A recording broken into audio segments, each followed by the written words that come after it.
Hey guys, welcome back to another video on my channel. Today I will be going through and covering what are my top 5 mice for 2024. Today I'll be doing them in order from 5th to 1st with some honorable mentions at the end. For the 5th spot, we have the only ergo on this list, the OGM Pro V2. As far as ergos go, usually I end up sleeping on them, but until now, my favorite ergo was the Lamzu Thorn. This has officially taken its spot as my favorite ergo. I found this to be more comfortable overall for gaming and productivity, and the shape itself has a more rear focused hump and is claw oriented. I did find I was able to be more relaxed with my grip, resulting in less fatigue long term. The click implementation is also top notch. The colorway I have includes transparent green shell white dots. They're crisp and tactile and light enough to spam. Even though usually I prefer blue shell pink dots, I was enjoying these quite a bit. Overall, the click implementation for the side buttons, scroll wheel, M1 and M2 also feels super great, and I have no complaints there. The coating on the OGM Pro is pretty damn good and has a really similar grip to Razer's Viper V3 while being slightly chalkier, more beneficial for sweatier hands. The weight balancing is also decent but a tad bit back heavy. With the 49 gram weight, it really was not able to tell in game at all, and with a lighter weight, when the balancing is off a little bit, it just isn't as noticeable, if at all. The skates themselves are good, with good rounding, and they're fairly fast. I did notice the adhesive under them wasn't very sticky, and the PTFE sometimes separates if you don't press them on very hard, so make sure you secure them if you don't want them to fall off. Along with everything mentioned, it has an 8K dongle in the box, and for the price it has a great bang for your buck performance. Not to mention it has some beautiful colorways and designs to pick from, and they're all very tasteful. This mouse safely secures itself as Ergo of the Year for me, but as someone who doesn't enjoy ergos all that much, it's at number 5. Moving on to number 4, I have two mice, Skyrox V6 and the Skyrox V8. It was really hard for me to include one and not the other, as they're both great budget picks, and they were my budget mice of the year for 2024. Coming in at just $70 with an included 8K dongle and the best unboxing experience on this list, and web-based software, they're just really hard to beat. To start, I'll have the V8. The V8 is essentially just an X2H mini clone from Pulsar that does everything about that shape better. The QC, the clicks, the coating, all of it just feels better in hand. And the weight balancing is also fantastic, paired with the 36 gram weight with no holes anywhere to be found. It has tapered sides that help to force a claw grip, but not too aggressive for a relaxed claw. Just like with the X2H mini, the hump is extremely round, and it feels like you just cut a ball in half and glued it to the back. Although the V6 and the V8 have the same internals and clicks, the Omron opticals in the V8 are a bit lighter than the V6 and a little tighter and premium overall. Could just be batch-to-batch variants, but this is something to keep in mind. For the V6, Skyrox essentially made a shape really similar to the Hottie S Plus from G-Wolves, with the V6 being slightly longer overall and having a thinner grip width. The V6 is a more safe shape than the V8. I think this would be a better buy if you absolutely don't know what mouse shape you want, both of them having the same performance and internals, the V6 being 40 grams and the V8 being 36. Only deciding factor should be whichever shape you feel you like best. And for the next pick at third, we have the Sora V2. For the top 3, I was definitely thinking on these placements a lot harder because I felt these mice were all great in their own right. They all have shapes I perform extremely well with. The Sora V2 was really popular this year because people like Tens and Shroud brought it up, and the shape is also pretty damn good. I prefer it to the original Sora. The rear hump on the Sora V2 compared to the V1 is a little bit thinner, allowing for a much more relaxed claw for me, giving me more comfort and more maneuverability in hand.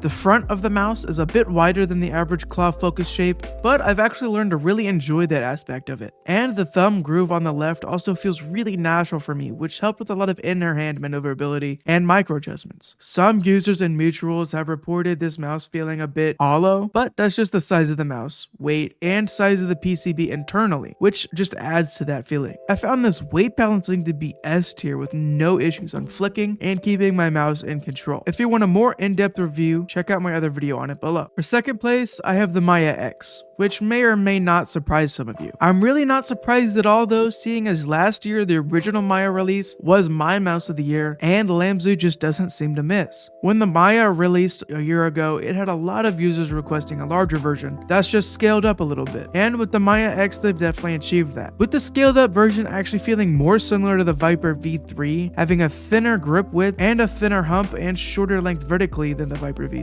Another improvement over the original Maya is the scroll wheel wheel rubber design. On the previous Maya, there was a small gap between the rubber and the plastic, leaving a gap of air in the middle, which acted as a bit of a cushion, sort of cheapening the feel of M3. On the Maya X, this issue is entirely gone, and they've definitely improved the stability and click feel of the middle click. Another change is the clicks for M1 and M2. They've gone with on-run opticals for the Maya X as opposed to transparent blue shell pink dots in the Maya. Between the two, I preferred the blue shell as they're mechanical and have a more premium feel, but the current trend is for mice to use optical switches, as in some cases they could be more reliable and prevent double clicking. Although the on-run implementation in the Maya X is among the best I've tried so far. Included in the box is the 8K dongle and some extra skates and a cable. Speaking of skates, Lamsu has some of the best stock skates on any mouse, and I never find a need to replace them at all. The weight comes in at 47 grams and is very centered, maybe a tad bit back heavy if you're going out of your way to look for it, not something you should ever notice in game. And for my mouse of the year, coming in at number 1, I have the HitScan Hyperlight. This was the release last year that surprised me the most. A lot of people compare this to the Viper Mini, and they're correct in saying this is a Viper Mini inspired shape, but I would not quite call it a clone. There are some things I believe the Hyperlight has done that is an improvement over the Viper Mini shape. For example, the walls on the side and click design is altered a bit, which drastically improves the usability of this shape for my grip specifically. On the Viper Mini, directly where I place my ring finger, there is a gap between the shell and click, and my ring finger will fall into that gap and keep the right click from being usable. Changing the grip to accommodate for that felt unnatural, as opposed to the Hyperlight where they have raised the walls a bit and provided more room for you to grip, which in turn makes it slightly safer overall to use for more grip styles. The shape has changed just enough to where I wouldn't call it a clone, and of all the changes and improvement they've made to this mouse, it's a bit more usable for me compared to the Viper Mini. This is another claw-focused ambidextrous shape design for small to medium hands, and has extremely good weight balancing. Very centered, and during testing, I didn't feel any imbalance. M1 and M2 have arm-run opticals. Out of the box, I had a small issue with M1, feeling really inconsistent and having a sticky click sound occasionally, but after a week and a half's worth of use, the issue went away on its own, and as of right now, they feel really great and I have no complaints. For the side button placement, it's basically perfect and felt super natural for me to use overall. I had no trouble finding them when I was in game and focused, and I never accidentally pressed them either. The 8K dongle is not included in the box, but the mouse is cheap enough to where buying it separately is not the end of the world. $89 for the mouse and $25 for the dongle, that's still $115. Plus, it's a great 8K experience and what I consider to be a Viper Mini killer. I firmly believe that if you like the Viper Mini, you'll like the Hyperlight. For a company's first release, they seem to make a lot of the right choices, including the skates. They have included the best stock skates I've tried on any mouse, and I believe they're just XR Pad Jades or something very similar. That concludes the list of top 5, but I do have 2 honorable mentions that I still believe deserve to be included in some way. First honorable mention, I have the OP1 8K. This year has seen the release of a lot of great gaming mice, but the OP1 8K Wired has been the fastest mouse on the market this year in terms of click latency and motion latency. With the KLGX mechanical switches, they have achieved a really low latency using some really good firmware and an insane algorithm. I have the Purple Frost edition that I have some issues with on build quality that the black and white versions just don't have. They had to go with a different plastic material to get the frosted look, and it has changed the build quality of it a bit. When I press down on M3, it presses the base down and separates the base from the mouse itself, causing some creaking, really cheapening the feel of the click overall. Even with that said, I really enjoyed this shape and performance. I would just stay clear of the frosted versions and get black or white. They also have a 4K version that's coming out, and I would like to get my hands on that soon to review it. Lastly, I have the Viper V3, a mouse that on paper is nearly flawless. Razer is known for a great wireless implementation and extremely competitive performance. With an included 8K dongle and one of the best wireless implementations you can get on the market, I was really close to putting this closer on the list. I even prefer the feel of Gen 3 ratios over on-run opticals. But when it comes down to it, the shape, I had some things I would like to change. I would like to see a smaller version of this shape where they either scale it down a bit or shorten the length a little bit. It felt too long in hand, which kind of made it feel a little clunky to aim with.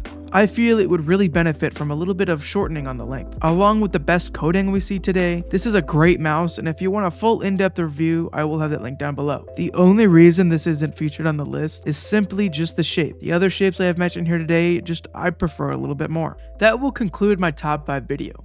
Let me know in the comments if you enjoyed this video. If you have liked it and you would like to see another mice mentioned or disagree with my placements, leave it down below. Thank you for watching and have the day you deserve.